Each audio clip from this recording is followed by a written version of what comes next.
வணக்கம், இது நம்ம வீட்டு திரை. நான் சங்கர். இந்த தடவை நான் ரிவ்யூ பண்ண போகிறது மலையாள படம் ஆவேஷம். இந்த படம் ஏப்ரல் 11ஆம் தேதி தேட்டரில் ரிலீஸ் ஆச்சு. ஃபஹத் ஃபாசில், ஹிப்ஸ்டர், மிதுன் ஜெய்சங்கர், ரோஷன், சாஜித், மன்சூர் அலிகான் மற்றும் பலர் நடிச்சு இந்த படத்தை டைரக்ட் பண்ணியிருக்கிறாரு ஜித்து மாதவன். இந்த படத்தோட கதை பெங்களூர்ல உள்ள ஒரு இன்ஜினியரிங் காலேஜில் ஃபர்ஸ்ட் இயர் ஜாயின் பண்ணியிருக்கிற அஜு, பிபி, சாந்தன்ற 3 கேரளா பசங்களை அந்த காலேஜ் சீனியர்ஸ் ரேக் பண்றேன்ற பேர்ல அடி வெளுத்து விட்டுறாங்க. அதுல காண்டான அந்த பசங்க அவங்கள திருப்பி அடிக்கிறதுக்காக லோக்கல் ரவுடிஸ் கூட ஃப்ரெண்ட்ஷிப் வச்சுக்க முயற்சி பண்ணி கடைசியில ரங்கான்ற ஒரு ரவுடி கூட பழக ஆரம்பிக்கிறாங்க. இப்போ ரங்கா அந்த பசங்களுக்காக அந்த காலேஜ் சீனியர்ஸை அடிச்சாப்லையா இல்லையா, இந்த 3 பசங்களோட நிலைமை என்னாச்சு, அதுதான் இந்த படத்தோட மீதி கதை. எந்த பொண்ணு மல்லு மக்களே, வருஷம் தாங்களோட இண்டஸ்ட்ரிக்கு எந்தாய் வருண எல்லா சினிமாயும் அடி ஒளியானோம். ஞான் ஒரு சினிமாயும் காணாது போயிட்டுலாம் எல்லா சினிமாயும் தியேட்டரில் கண்டு கழிச்சோம். ஞான் திருப்தி நாய். I am impressed. இந்த ப்ரொனவுன்சியேஷனு சென்டென்ஸ்லாம் தப்பாக இருந்தால் மன்னிச்சுக்கோங்க. வரிசையாக எங்களுக்கு நல்ல நல்ல படங்களாக கொடுக்குற உங்களுக்கு உங்கள் மொழியில் ஒரு சென்டென்ஸாவது பாராட்டி சொல்லணும்னு தோணுச்சு. அதான் ட்ரை பண்ணேன். தெட்டனங்கள் சமைக்கணும். எனக்கு ஒன்று மட்டும் புரியவே இல்லை. மஞ்சுமல் பாய்ஸில் தமிழ் மக்களை கவர் பண்ணாங்க, பிரேமலூர்ல தெலுங்கு மக்களை கவர் பண்ணாங்க, இப்போ இந்த ஆவேஷத்தில் கன்னட மக்களை கவர் பண்ணியிருக்கிறாங்க. இதை பிளான் பண்ணி பண்ணாங்களா இல்லை தற்செயலான்னு தெரியல. ஆனால் மலையாள படங்களை பக்கத்து ஸ்டேட்டில் இருக்கிற நம்ம மட்டும் கிடையாது, 28 ஸ்டேட்டு 8 யூனியன் டெரிட்டரியில் இருக்கிற ஒட்டுமொத்த மக்களும் ரசித்து பார்க்க ஆரம்பிச்சிட்டாங்கன்னு தான் சொல்லணும். அந்த அளவுக்கு குவாலிட்டியான கண்டென்ட்டு அண்ட் யதார்த்தமான ஃபிலிம் மேக்கிங்கு. என்னோட ரிவ்யூ வீடியோஸில் நான் இது வரைக்கும் மலையாள இண்டஸ்ட்ரியை பற்றி பெருமையாக பேசின விஷயங்கள் எல்லாத்தையும் கோர்த்து தனியாக ஒரு வீடியோ போட்டால் அதுவே ஒரு 10-15 நிமிஷத்துக்கு வரும். அந்த அளவுக்கு மலையாள இண்டஸ்ட்ரியை பற்றி ரொம்ப பெருமையா நிறைய பேசியாச்சு. அதனால இந்த வீடியோல இந்த படத்தை மட்டும்தான் புகழ்ந்து தள்ள போறேன். பேட்ட படத்துல ஒரு டயலாக் வரும், சாரே கொல்ல மாசுன்னு.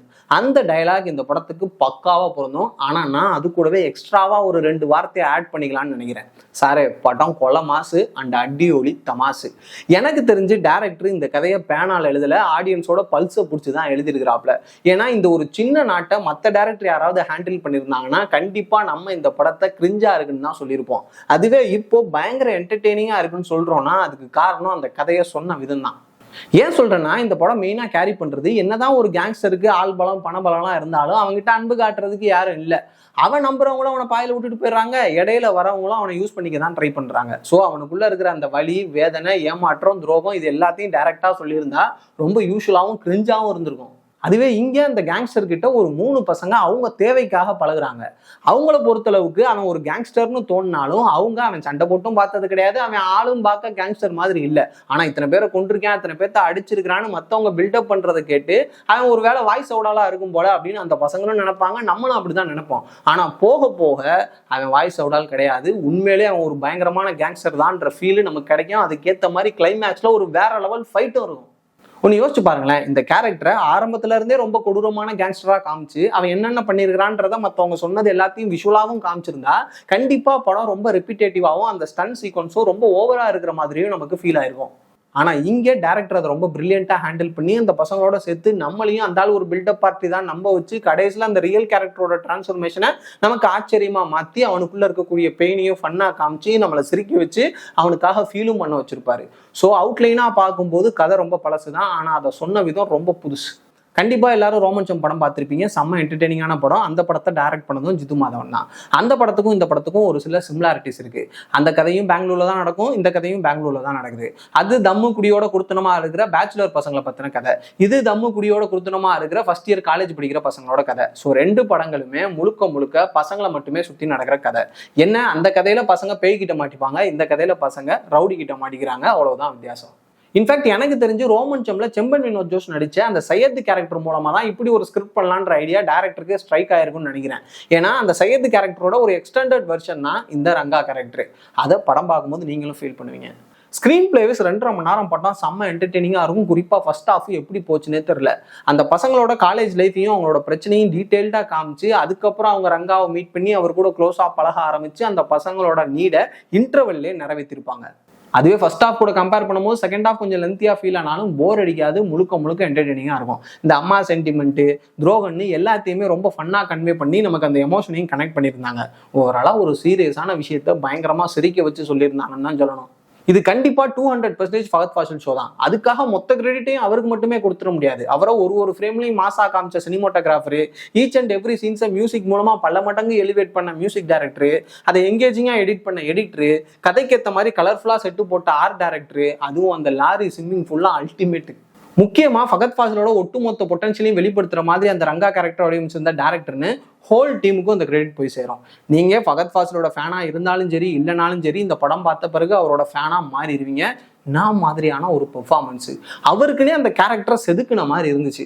ஆரம்பத்துல அந்த பசங்க கூட இன்னசென்ட்டா பழகிறதா இருக்கட்டும், அதுக்கப்புறம் கொஞ்சம் கொஞ்சமா அந்த கேரக்டருக்கு டிரான்ஸ்ஃபார்ம் ஆகிறதா இருக்கட்டும், கடைசியில வெறித்தனமா வெடிச்சு தள்ளுறதா இருக்கட்டும், வேற லெவல் என்டர்டெய்னிங் பெர்ஃபார்மன்ஸ்னே சொல்லலாம். சத்தியமா இந்த மாதிரி இன்னொரு கேரக்டர் ஃபஹத் ஃபாசிலுக்கு கிடைக்கிறதுக்கு வாய்ப்பே இல்லை. அது அவரும் தெரிஞ்சுக்கிட்டு இறங்கி செஞ்சுட்டாப்ல.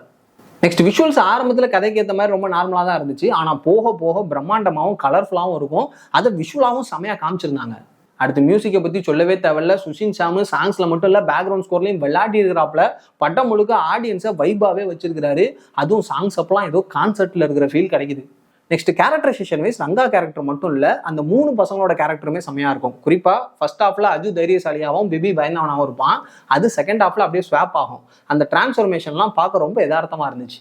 அதே மாதிரி அந்த ரங்கா கேரக்டர் பில்டப் பண்றதுக்காகவே வர அந்த அம்பன், 2 ஹிந்திவாலா, ஒரு தாத்தா, மற்ற அடியாட்கள்னு எல்லா கேரக்டர்ஸையும் பயங்கர என்டர்டெய்னிங்கா வடிவமைச்சிருந்தாங்க.